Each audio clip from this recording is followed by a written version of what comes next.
guys नया blog मेरा यहाँ पे आए हम ल हेर है केटा पुरा जङ्गलमा टुङी यति दामी छ हैन और माटुङ घुम्नु मन छ भने दादिङतिर आइदियो माटुङ जङ्गलमा थाक्छौ तिमी हिँड्दा हिँड्दै अर्को दिन घरमा हिँड्नेको लागि खुट्टा हुन्छ नि भन्ने थाहा छैन त्यो पनि यस आया ल सबैले यतातिर हाई गरिदिउँ त एकचोटि खै हाई हाइट कस्तो लागिरहेको जङ्गलमा तिमीलाई त सधैँभरको हो त पनि ब्लगमा एकचोटि गफ हान्दिउ त राम्रो लागिरहेको हाइट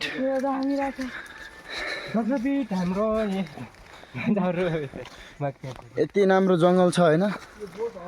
माटो माथितिर अरू जङ्गल छ होइन धेरै जङ्गल छ क्या पुरा एकदम दामी होइन हुन्छ हामी सबै हाम्रो भिटनको फ्यान हो